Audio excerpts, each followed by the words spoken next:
1 മുതൽ 10 വരെ ക്ലാസ്സുകളിൽ പഠിക്കുന്ന വിദ്യാർത്ഥികൾക്ക് വേണ്ടിയുള്ള മൈനോറിറ്റി സ്കോളർഷിപ്പിനുള്ള അപേക്ഷ ക്ഷണിച്ചിരിക്കുന്നു.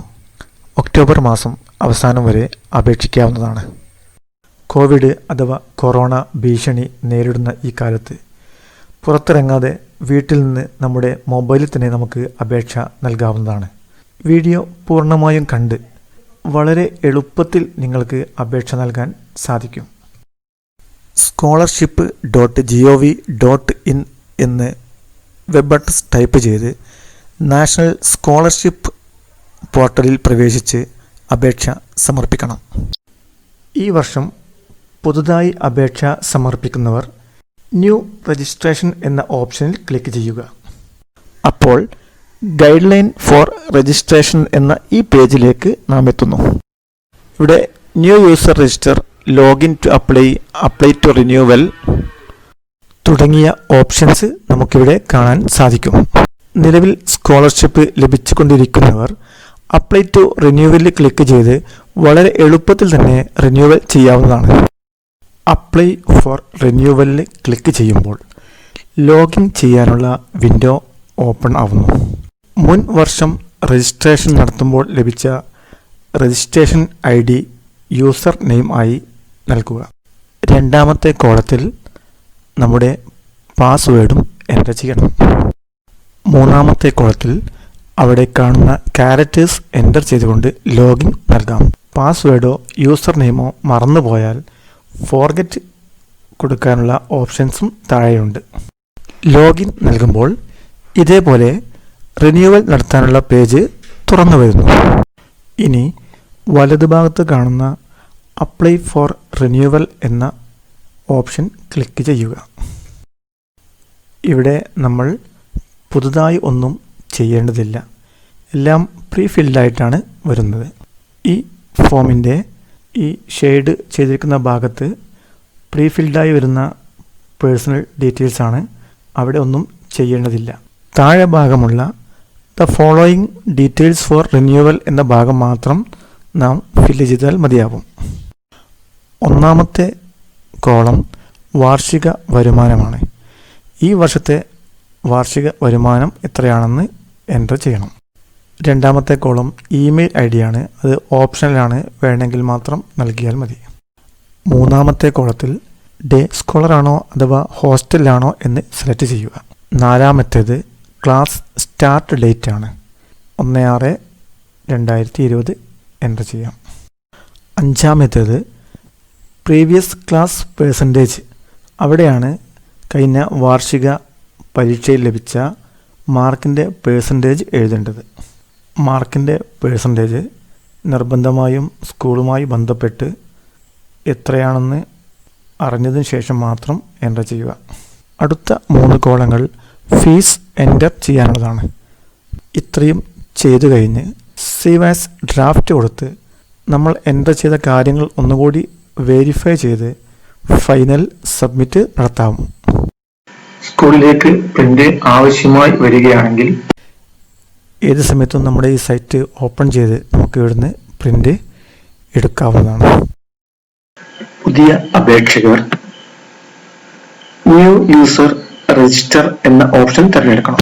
ഗൈഡ് ലൈൻസ് പൂർണ്ണമായും വായിച്ചു മനസ്സിലാക്കി ഈ ഡിക്ലറേഷനൊക്കെ അഗ്രി കൊടുത്തു അവിടെ ടിക്ക് ചെയ്യണം. അതാണ് അഗ്രി കൊടുക്കാൻ. അവിടെ ടിക്ക് ചെയ്ത് നമുക്ക് കണ്ടിന്യൂ കൊടുക്കാം. ഇവിടെ fresh registration four academic year 2020-21 എന്ന രജിസ്ട്രേഷൻ ഫോമിലേക്ക് നാം എത്തിച്ചേരുന്നു. ഒന്നാമത്തെ കോളം സ്റ്റേറ്റ് സെലക്ട് ചെയ്യാനാണ്. അടുത്തത് സ്കോളർഷിപ്പ് കാറ്റഗറി പ്രീമാട്രിക് എന്ന് സെലക്ട് ചെയ്യണം. നെയിം ഓഫ് സ്റ്റുഡൻറ്റ് ആണ് അടുത്ത കോളം. ആധാർ നമ്പറിൽ ഉള്ളതുപോലെ വ്യത്യാസമില്ലാതെ പേര് എൻ്റർ ചെയ്യുക. സ്കീം ഓഫ് ടൈപ്പ് സ്കോളർഷിപ്പ് എന്ന് സെലക്ട് ചെയ്യുക. Date of birth correct enter ചെയ്ത ശേഷം മെയിൽ ഓർ ഫീമെയിൽ സെലക്ട് ചെയ്യുക. സ്ഥിരമായി ഉപയോഗിക്കുന്ന മൊബൈൽ നമ്പർ തന്നെ അടുത്ത കോളത്തിൽ എൻ്റർ ചെയ്യുക. തുടർന്നുള്ള വർഷങ്ങളിലും ഈ നമ്പറിലേക്കാണ് OTP ലഭ്യമാകുക. അടുത്ത കോളം ഇമെയിൽ ID ആണ്. അടുത്ത 2 കോളങ്ങൾ ബാങ്ക് IFSC കോഡ് ടൈപ്പ് ചെയ്യാനുള്ളതാണ്. 2 കോളങ്ങളിലും IFSC കോഡ് തെറ്റുകൂടാതെ ടൈപ്പ് ചെയ്യണം. തുടർന്നുള്ള 2 കോളങ്ങൾ ബാങ്ക് അക്കൗണ്ട് നമ്പർ ടൈപ്പ് ചെയ്യാനുള്ളതാണ്. പാസ്ബുക്ക് നോക്കി വളരെ കൃത്യമായി അക്കൗണ്ട് നമ്പർ 2 കോളങ്ങളിലും ടൈപ്പ് ചെയ്യുക. IFSC കോഡ് എൻ്റർ ചെയ്ത് കഴിയുന്നതോടെ ബാങ്ക് നെയിം ഓട്ടോമാറ്റിക്കായി ഇവിടെ ഫില്ലാവുന്നതാണ്. അടുത്തത് തിരിച്ചറിയൽ രേഖയാണ്. ഇവിടെ നമുക്ക് ആധാർ നമ്പർ അല്ലെങ്കിൽ ബാങ്ക് അക്കൗണ്ട് നമ്പർ 2 ഓപ്ഷൻസ് ഉണ്ട്. ബാങ്ക് അക്കൗണ്ട് നമ്പർ സെലക്ട് ചെയ്താൽ ബാങ്ക് പാസ്ബുക്ക് സ്കാൻ ചെയ്ത് അപ്ലോഡ് ചെയ്യണം. ആധാർ ആണെങ്കിൽ നമ്പർ മാത്രം നൽകിയാൽ മതിയാവും. ആധാർ നമ്പർ എൻ്റർ ചെയ്ത് ഇവിടെ കാണുന്ന ഈ ക്യാരക്ടേഴ്സ് കൂടി എൻ്റർ ചെയ്ത് താഴെയുള്ള കോളങ്ങൾ ടിക്ക് ചെയ്ത് സബ്മിറ്റ് നൽകണം. എല്ലാ കോളങ്ങളും പൂരിപ്പിച്ചു എന്ന് ഉറപ്പുവരുത്തി ഇവിടെ രജിസ്റ്റർ എന്നത് ക്ലിക്ക് ചെയ്യുമ്പോൾ നമ്മുടെ രജിസ്ട്രേഷൻ പൂർണ്ണമാവുകയും നമ്മുടെ രജിസ്ട്രേഷൻ നമ്പർ KL 2020 എന്നിൽ തുടങ്ങുന്ന നമ്പർ നമുക്ക് ലഭിക്കുകയും ചെയ്യുന്നു. അതേസമയം തന്നെ നമ്മളുടെ പാസ്വേഡ് രജിസ്റ്റേർഡ് മൊബൈലിലേക്ക് മെസ്സേജായിട്ട് വരും. രജിസ്ട്രേഷൻ സമയത്ത് ഡേറ്റ് ഓഫ് ബർത്ത് നാം നൽകിയ അതേ ഫോർമാറ്റിൽ തന്നെയാണ് ഡിഫാൾട്ട് പാസ്വേഡ് വരുന്നത്. രജിസ്ട്രേഷൻ പൂർത്തിയാക്കി ലോഗിൻ ടു അപ്ലൈ നൽകുമ്പോൾ നമ്മുടെ രജിസ്റ്റേർഡ് മൊബൈലിലേക്ക് ഒരു OTP വരുന്നു. ആ OTP ഇവിടെ എൻ്റർ ചെയ്ത് സബ്മിറ്റ് നൽകിയാൽ പാസ്വേഡ് ചേഞ്ച് ചെയ്യാനുള്ള ഓപ്ഷൻ ലഭിക്കുന്നു. ഇവിടെ നമ്മൾ പുതിയ പാസ്വേഡ് അടിച്ചു കൊടുക്കണം. പാസ്വേഡ് അടിക്കുമ്പോൾ ശ്രദ്ധിക്കണം, മിനിമം 8 ക്യാരക്ടേഴ്സ് വേണം. Capital letter, small letter, number, special character, minimum ഒന്നെങ്കിലും ഇവ ഓരോന്നും വേണം. നൽകിയ ഉദാഹരണം ശ്രദ്ധിക്കുക. ഈ നിബന്ധനകൾക്ക് വിധേയമായി നമുക്ക് ഓർക്കാൻ പറ്റുന്ന ഒരു പാസ്വേഡ് നൽകി സബ്മിറ്റ് നൽകുക. ശ്രദ്ധിക്കുക, പാസ്വേഡ് പ്രത്യേകം എഴുതി സൂക്ഷിക്കുക. ഇതോടെ അപേക്ഷ സമർപ്പിക്കാനുള്ള പ്രധാന പേജ് ഓപ്പൺ ആവുന്നു. ഹോം മെനുവിന് അടിയിലായി അപ്ലിക്കേഷൻ ഫോം എന്ന് കാണാം. അവിടെ ക്ലിക്ക് ചെയ്യുക.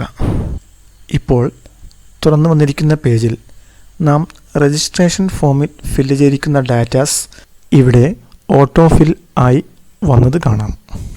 അവ state, scholarship category, name of student, date of birth, gender.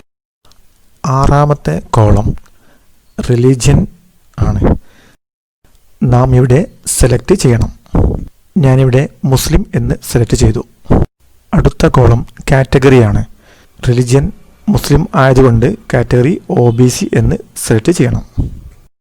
അടുത്ത കോളം ഫാദേഴ്സ് നെയിം, പിന്നീട് മദേഴ്സ് നെയിം. അടുത്ത കോളം വാർഷിക വരുമാനമാണ്. നിങ്ങളുടെ വാർഷിക വരുമാനം ഇവിടെ എൻ്റർ ചെയ്യുക. തുടർന്നുള്ള കോളങ്ങൾ Aadhaar number, mobile number, email ID എന്നിവ ഇവിടെ ഉണ്ട്. അടുത്ത കോളം ഡേ സ്കോളർ അല്ലെങ്കിൽ ഹോസ്റ്റൽ അനുയോജ്യമായത് നമുക്ക് സെലക്ട് ചെയ്യാം. സ്കൂൾ സെലക്ട് ചെയ്യാനാണ് അടുത്ത കോളം. ഇവിടെ ക്ലിക്ക് ചെയ്ത് സ്റ്റേറ്റ് സെലക്ട് ചെയ്ത് അടുത്തതായി ജില്ല സെലക്ട് ചെയ്ത് ഇൻസ്റ്റിറ്റ്യൂഷൻ ലിസ്റ്റ് സെലക്ട് ചെയ്ത് നമ്മുടെ വിദ്യാലയത്തിൻ്റെ പേര് കണ്ടുപിടിക്കുകയോ സെർച്ച് കോളത്തിൽ സ്കൂളിൻ്റെ പേരോ കോഡ് നമ്പറോ എൻ്റർ ചെയ്ത് സെർച്ച് ചെയ്ത് കണ്ടുപിടിക്കുകയോ ആവാം. സ്കൂളിൻ്റെ പേരിന് മുമ്പെയുള്ള ആ റൗണ്ട് ഒന്ന് ക്ലിക്ക് ചെയ്താൽ do you want to select institute എന്ന് ചോദിക്കും. അവിടെ സെലക്ട് എന്ന് ക്ലിക്ക് ചെയ്യുക. അതോടെ സ്കൂളിൻ്റെ പേര് അവിടെ സെലക്ട്. അടുത്തത് പ്രസൻറ്റ് ക്ലാസ് ഒരു കോഴ്സാണ്. ഇപ്പോൾ പഠിക്കുന്ന ക്ലാസ് സെലക്ട് ചെയ്യുക. പ്രസൻറ്റ് ക്ലാസ് സ്റ്റാർട്ട് ഡേറ്റ്, ഈ ക്ലാസ് തുടങ്ങിയ ഡേറ്റ് ആണ്. 1/6/2020 ഈ വർഷം ക്ലാസ് തുടങ്ങേണ്ടത്. അടുത്തത് മോഡ് ഓഫ് സ്റ്റഡി റെഗുലർ എന്ന് സെലക്ട് ചെയ്യണം. നെക്സ്റ്റ് ലാസ്റ്റ് എക്സാമിനേഷൻ പാസ്റ്റാണ്. നമ്മൾ ഇപ്പോൾ പഠിക്കുന്ന ക്ലാസ് 7ാം ക്ലാസ് കൊടുത്തതുകൊണ്ട് അത് 6ാം ക്ലാസ്സാണ് കൊടുക്കേണ്ടത്, നേരെ മുമ്പത്തെ class. Next previous passing year ആണ്, അത് 2020 തന്നെ. കഴിഞ്ഞ വർഷത്തെ വാർഷിക പരീക്ഷയിൽ ലഭിച്ച മാർക്കിൻ്റെ പേഴ്സൻറ്റേജാണ് ഇവിടെ എഴുതേണ്ടത്. കഴിഞ്ഞ വർഷം പഠിച്ച സ്ഥാപനവുമായി ബന്ധപ്പെട്ട് മാർക്ക് നേരത്തെ വാങ്ങി വെക്കേണ്ടതാണ്. നെക്സ്റ്റ് കോമ്പറ്റേറ്റീവ് എക്സാമാണ്. പ്രത്യേക മത്സര പരീക്ഷകളൊക്കെ വിജയിച്ചിട്ടുണ്ടെങ്കിൽ അവിടെ ചേർക്കാവുന്നതാണ്. ഇനി അതർ ഡീറ്റെയിൽസാണ്. ഒന്നാമത്തേത് ഈസ് ഓർഫൺ എന്നാണ്. ഓർഫൺ ആണെങ്കിൽ യെസ് കൊടുക്കാം, അല്ലെങ്കിൽ നോ. അടുത്തത് ഡിസേബിൾഡ് ആണോ എന്നാണ്. യെസ് ഓർ നോ സെലക്ട് ചെയ്യാം. യെസ് സെലക്ട് ചെയ്താൽ ടൈപ്പ് ഓഫ് ഡിസേബിലിറ്റി ആണ് അടുത്ത കോളം. രണ്ടാമത്തെ കോളം പേഴ്സൻറ്റേജ് ഓഫ് ഡിസേബിലിറ്റി ആണ്, അത് യെസ് കൊടുത്തവർക്ക് മാത്രമാണ്. നെക്സ്റ്റ് അൺമാരീഡ് എന്ന് സെലക്ട് ചെയ്യുക. അടുത്തത് തൊഴിലാണ്. ഈ ലിസ്റ്റിൽ ഉള്ള തൊഴിലാണെങ്കിൽ സെലക്ട് ചെയ്യുക, അല്ലെങ്കിൽ അതർ കൊടുക്കുക. എന്നിട്ട് സേവ് ആൻഡ് കണ്ടിന്യൂ കൊടുക്കാം. കോണ്ടാക്റ്റ് ഡീറ്റെയിൽസ് ആണ് അടുത്തത്. ഇവിടെ സ്റ്റേറ്റ് കേരള എന്നിവിടെ തന്നെ ഉണ്ടാവും. ഡിസ്ട്രിക്റ്റ്, താലൂക്ക് എന്നിവ സെലക്ട് ചെയ്യണം. അടുത്ത കോളത്തിൽ വീട്ടുപേര്, അഡ്രസ്സ്, പിൻകോഡ് എന്നിവ ടൈപ്പ് ചെയ്യുക. പിന്നീട് പ്രീമാട്രിക് എന്ന് സെലക്ട് ചെയ്ത് ഫൈനൽ സബ്മിറ്റ് കൊടുക്കുന്നതിന് മുമ്പേ സേവ് ആസ് ഡ്രാഫ്റ്റ് എന്ന് ക്ലിക്ക് ചെയ്ത് നമ്മൾ ഫില്ല് ചെയ്തിരിക്കുന്ന കാര്യങ്ങൾ ഒന്നുകൂടി പരിശോധിച്ച് ഉറപ്പ് വരുത്തിയ ശേഷം മാത്രം ഫൈനൽ സബ്മിറ്റ് നൽകുക. ഫൈനൽ സബ്മിറ്റ് നൽകിക്കഴിഞ്ഞാൽ നമുക്ക് പ്രിൻ്റ് ഓപ്ഷൻ ലഭിക്കുന്നു. പ്രിൻറ്റിംഗ് സൗകര്യം വീട്ടിലില്ലെങ്കിൽ തൽക്കാലം PDF കോപ്പി മൊബൈലിൽ സേവ് ചെയ്ത് വെക്കുക. ഇനി പ്രിൻ്റ് എടുക്കാൻ മറന്നുപോയാലും പേടിക്കേണ്ടതില്ല. ഫൈനൽ സബ്മിഷൻ കഴിഞ്ഞാൽ നമ്മുടെ ഈ പേജ് ഏത് സമയത്തും നമുക്ക് തുറക്കാവുന്നതാണ്. പ്രിൻ്റ് നൽകണമെന്ന് സ്ഥാപനം ആവശ്യപ്പെട്ടാൽ ഇവിടെ കാണുന്ന പ്രിൻ്റ് ആപ്ലിക്കേഷനിൽ ക്ലിക്ക് ചെയ്തുകൊണ്ട് നമുക്കൊരു പ്രിൻ്റ് കഫേയിൽ പോയിട്ടോ വിദ്യാലയത്തിൽ വെച്ചോ എടുക്കാൻ സാധിക്കും.